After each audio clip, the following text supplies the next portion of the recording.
আসসালামু আলাইকুম আমার ফেসবুকের সকল ভাই বন্ধুরা, চাচা ভাতিজা সবাই আশা করি ভালো আছো।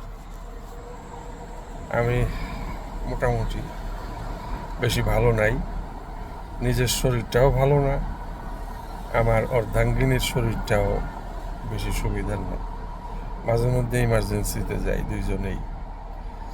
যাই হোক, তারপরেও টুকিটাকি কথাবার্তা বলার জন্য আপনাদের সামনে হাজির হই। রিজন হইতেছে, যে যায় লঙ্কায় সেই হয় রাবণ। কেন বললাম কথাটা, সেটা হইতেছে ডক্টর ইউনূস সাহেব যখন ক্ষমতায় উপনিবেশ হইলেন, এই সেভেন সিস্টার ঝামেলায় পড়বো, হেন তেন কত কিছু, ইন্ডিয়ারে নাকানি সুবানি এই সেই সব কিছু করে লাগবে। বর্তমান অবস্থার দিকে তাকায় দেখেন, ইলশা পাঠায়, আদানির সাথে চুক্তি, হ্যাঁ, চাল আমদানি, সব কিছু ইন্ডিয়ার সাথে। ইন্ডিয়া, অথচ ইন্ডিয়া কিন্তু আমাদের কাছে সব কিছু। আল্লাহর 30 দিনের মধ্যে মনে হয় যে 32 দিনই তারা পুশিন করতেছে বাংলা ভাষাভাষী ইন্ডিয়ান মানুষদেরকে। তো এইটার জন্য আমি ওই যে বললাম, যে যায় লঙ্কায় সেই হয় রাবণ। তো বর্তমান অবস্থার পরিপ্রেক্ষিতে অবস্থাটা এমন দাঁড়াইছে, চতুর্দিকে বাংলাদেশের যত বড় বড় রাজনীতিবিদ দল আছে, সবাই তলে তলে ইন্ডিয়ার সাথে আতাত। তো এই ভদ্রলোক কি করবো? একা ইন্ডিয়ার এগেনস্টে যায় কি বিপদে পড়বো?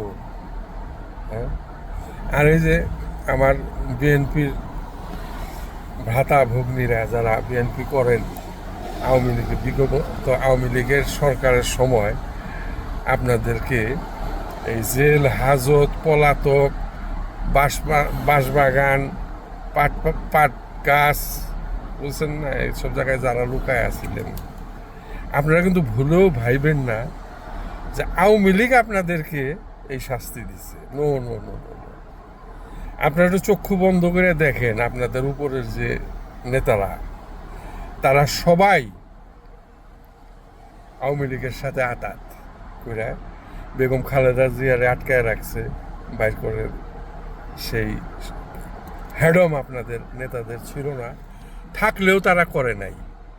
কারণ তারা সবাই ওই যে কাঁঠাল গাছের কাঁঠালের ফলটা খাইছে, মিষ্টি মিষ্টি রোয়াগুলি খাইছে। আর আপনারা যারা মাঠ লেভেলের কর্মী আছেন ছিলেন, তাদের সবার পশ্চাৎ দেশে বাস দিছে। এটা কিন্তু আওয়ামী লীগ দেয় নাই, আপনাদের সিনিয়র নেতারা। হ্যাঁ, সালাউদ্দিন সাহেব গুমের নামে নাটক করলো, কি সুন্দর করে। হ্যাঁ, অস্বীকার করতে পারবেন? আমাকে তো আবার অস্বীকার করার স্বভাব। তারপরে মির্জা ফখরুল তার বাইরে দিয়া সব সে আদায় করে নিছে আওয়ামী লীগের কাছ থেকে, সে নিজে কিছু করে নাই, তার ভাইরে দিয়া করাইছে। মির্জা আব্বাস, হ্যাঁ, তারপরে মনে করেন ওই যে চিটাগাঙের ভদ্রলোক আরেকজন রুমিন ফারহানা, সবাই এরা ছাত্রনেতা, বড় বড় ছাত্রনেতা, বুলু থেকে আরম্ভ করে, হ্যাঁ, সবাই তারা মনে করেন বিএনপির মিছিল নিয়ে বাইরেছে, বাইরে আবার পুলিশের কানে কানে কইছে আপারে কুয়ে না, আমি কিন্তু হ্যাঁ সেই দিকে আসি। তো মনে করেন আপনারা হইলো দুর্ভাগা, আমাকেও ভাগ্য ভালো, দেশ ছেড়ে পলায় আছি, দূরে আছি, বুঝছেন। আর আপনারা যারা মাঠ পর্যায়ের কর্মী, একেবারে জান দিয়ে দিবেন। আপনার ক্লোজ বন্ধু, মনে করেন আপনার বাসায় বাজার ছিল না, আপনারা বাজার করে দিছে খাইবার লিগে, হ্যাঁ হ্যাঁ খাইব কি। হ্যাঁ, যখন আপনি শুনছেন এর সাথে একটু সাপোর্ট দিছে, ঘৃণায় আপনি তার ফেসবুক থেকে আউট করে দিছেন, বুঝছেন। নিজের কথা মিলাবেন। তো যাই হোক, এই হলো আমাদের বাংলাদেশের বর্তমান অবস্থা। সমস্ত রাজনীতিক দলের নেতারা, সেই জামাতে ইসলাম পর্যন্ত তলে তলে আতাত ইন্ডিয়ার সাথে। তা আপনি এই পিনাকিদা, তারপরে ইলিয়াস হোসেন, কনক সারোয়ার, এরা চেও চেও করে কি হইব? 2 দিন পরে এগো নামে বদনাম রটবো যে এরা দেশকে, হ্যাঁ, যেরকম ওই যে ছাত্র নেতা কি জানি ওর নাম, মাইর খেলো কয়দিন আগে, ও তো আসছিল পেইড এজেন্ট আওয়ামী লীগের। হ্যাঁ, তো মনে করেন ওই যে কইছে কিছু ইউটিউবার আছে বিদেশ থেকে একদম বাংলাদেশকে উচ্ছন্নে নেবার পথে দৌড়াদৌড়ি করে, এটা একদিন বাস্তবে পরিণত হবে এবং আপনাদেরকে বকাবাজি করবে। কারণ ডাক্তার ইউনূস সরকার, উনি হলো কোমর ভাঙ্গা, উনি ভয় পায় কোনো কিছু করতে। শুধু ভয় পায় না, উনি অত্যন্ত বেশি চালাক। না সুই মাছ ধরি, না সুই পানি ধরি মাছ, ওই রকম অবস্থা আর কি। হ্যাঁ, উনি অবশ্য একটা জিনিস ভুলে গেছে। প্যাট্রিয়ট নামে আমাদের ইন্টারমিডিয়েটে, আমরা যখন ইন্টারমিডিয়েটে প্রথম ক্লাস শুরু করলাম, প্রথমেই সেই প্যাট্রিয়টিজম না প্যাট্রিয়ট নামে গল্পটা ছিল যে আজকের দিনে আমি এই রাস্তা দিয়ে গেছি, হ্যাঁ, মানুষ আমার জিজ্ঞেস করছে তুমি কি আকাশের চাঁদ চাও, আর আজকে একই মানুষ আমাকে সেই কোত্থেকে জানি এসে একটা ঢিল আমার কপালে পড়লো, ফিনকি দিয়ে রক্ত বেরিয়েছে। তো ডাক্তার ইউনূস, আপনি এটা ভুলে গেলে চলবো? ওই যে নেপালের মন্ত্রীকে কেমনে ল্যাংটা করছে দেখছেন? মানুষ কিন্তু, বাঙালিরা কিন্তু অকপটে সব ভুলে যায়। আপনি যে ডক্টর ইউনূস, হ্যাঁ, বিশ্বের একজন নামি দামি মানুষ, এটা কিন্তু বাঙালিরা ভুলে যাইব, বুঝছেন, যা শুরু করছেন। আর ওই যে এনসিপি মাদার চোতরা করলো কি, বিএনপির লগে আতাত করবার গেছে। শালার বেটা শালারা, মাদার চোত, তোরা জুলাইয়ের অভ্যুত্থানের নায়ক, হ্যাঁ, তখন লজ্জা করে না? তোরা জানোস না বাংলাদেশের সিচুয়েশন? মাদার চোত কইতে বাধ্য হইলাম তবে, বুঝছস? শালার বাইন চোত গেলি, হ্যাঁ, ইন্ডিয়ার এগেনস্টে সব তলে তলে ইন্ডিয়ার গু খায়। হ্যাঁ, এই সরকারও শেষ পর্যন্ত যে ইন্ডিয়ার মোদির পেশাব পোল চুষতেছে। এই দেশের কি হবে? কিচ্ছু হবে না।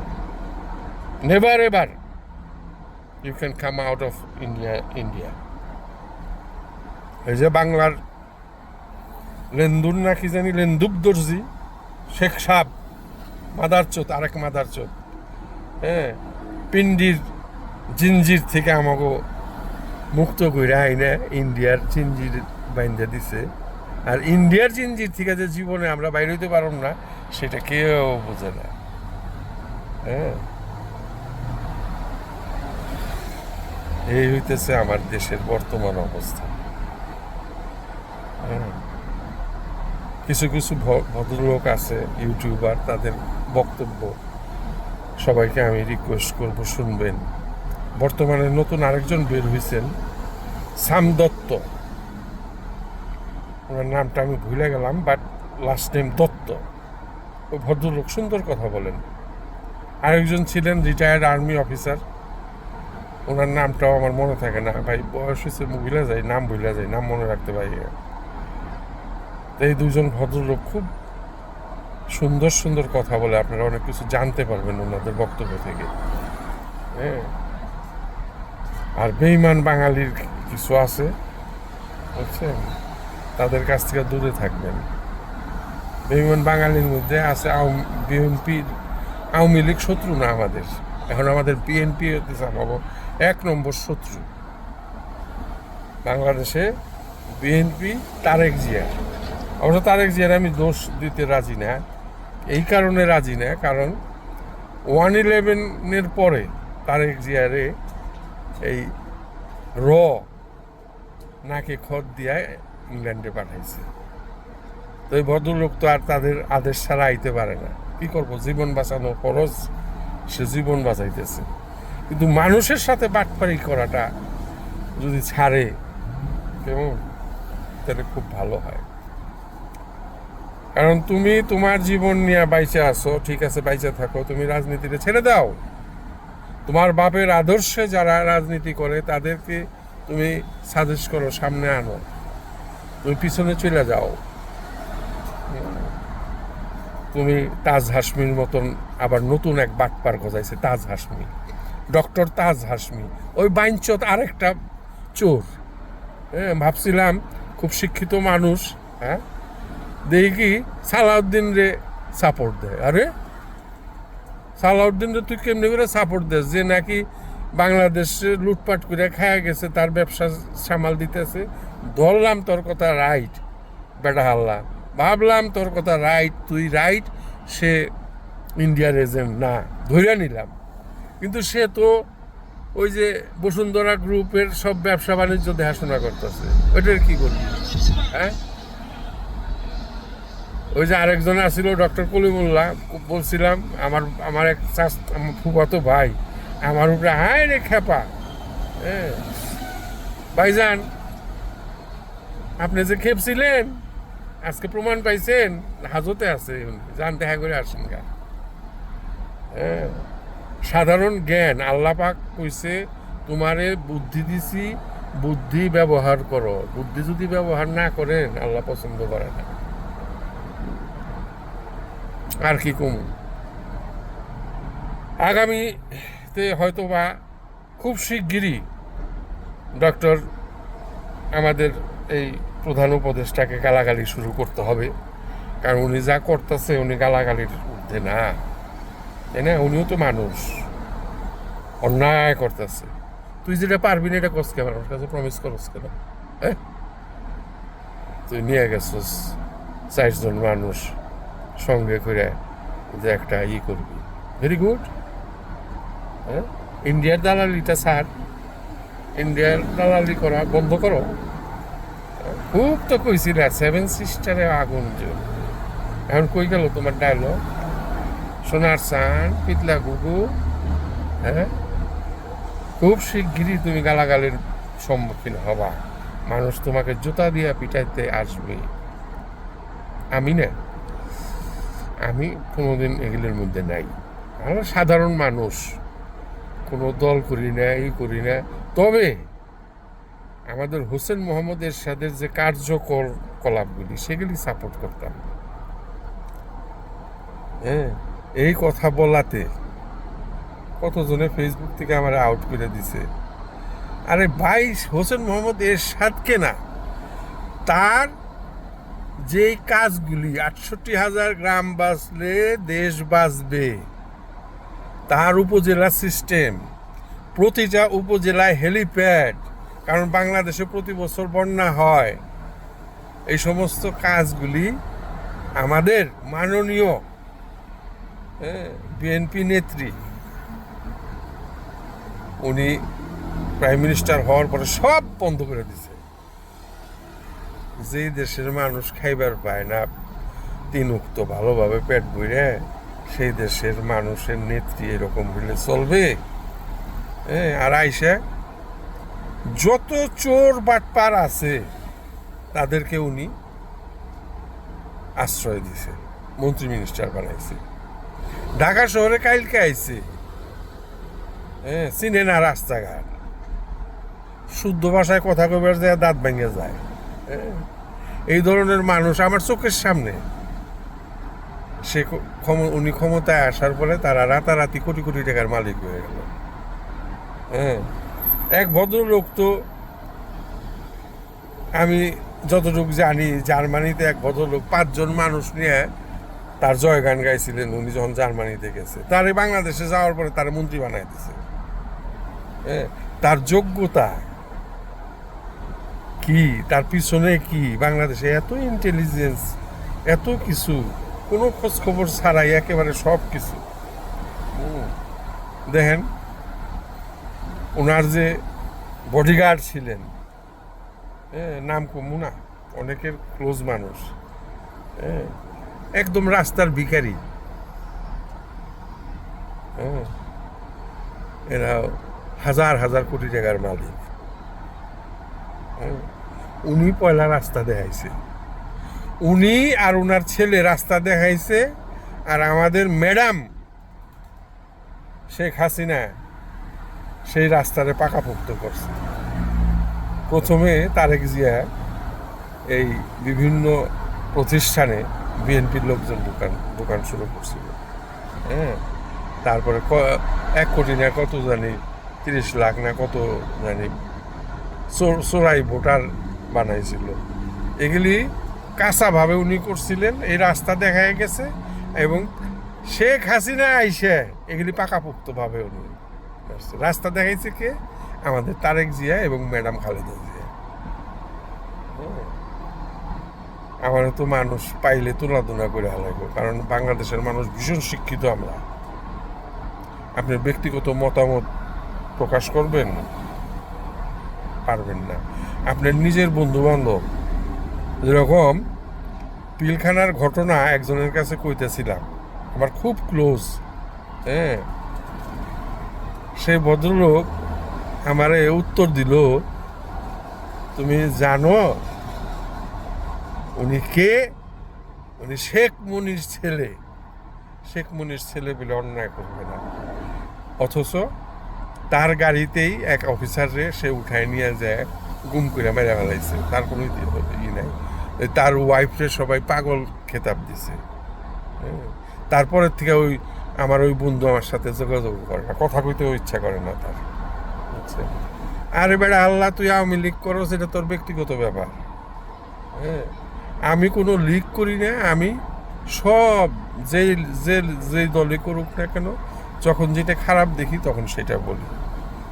আমার একজন বিশিষ্ট লোক মাইরা ফেলাইছে এই ইয়ের ভিতরে, পিলখানার ভিতরে। ছোটবেলা একসাথে বড় হয়েছি, একসাথে খাওয়া দাওয়া করছি, কত দুঃখ সুখের গল্প আলাপ আলোচনা করছি। এত সৎ মানুষ তার মেরা লাইছে পিলখানার ভিতরে। যাই হোক, অনেক বেশি বকবক করে ফেলালাম আজকে এই পর্যন্তই। আমার মধ্যে অনেক ভুল আছে, আপনারা ভাইবেন না আমি ভুলের ঊর্ধ্বে, আমি জানি। তারপরও বকবক করি একটু মনের অবচেতন মনে সান্ত্বনা দেওয়ার জন্য, নিজের ভুল ত্রুটিটুক ভুলে থাকার জন্য আরেকজনের ভুল ত্রুটি নিয়ে VAT VAT VAT VAT VAT VAT করি। আঙ্গুলটা যখন আপনি আমার দিকে দিবেন, আপনি কি একবারও ভাইবে দেখছেন 3টা আঙ্গুল আপনার নিজের দিকে? তা আমার অবস্থা ওই। অনেক বক বক করলাম। আপনারা সবাই ভালো থাকবেন, ডাক্তার ইউনূসের জন্য দোয়া করবেন। আমিও দোয়া করি তাকে যেন ভবিষ্যতে বকাবাজি না করতে হয়, এমন তার যেন শুভোদয় উদয় হয়। হ্যাঁ, যেই উদ্দেশ্যে এই জুলাই অভ্যুত্থান, ইন্ডিয়ার হাত থেকে রক্ষা কবচ, সেই কবচকে উনি ভাঙ্গা ফেলানোর চেষ্টা করতেছেন। কেমন? আর এনসিপিকে বলবো, তোমরা বিএনপির হাত থেকে চলে আসো, 2 বছর পরে আসো। এই ইলেকশনে যাও না, পরের ইলেকশনে যাও। তোমরা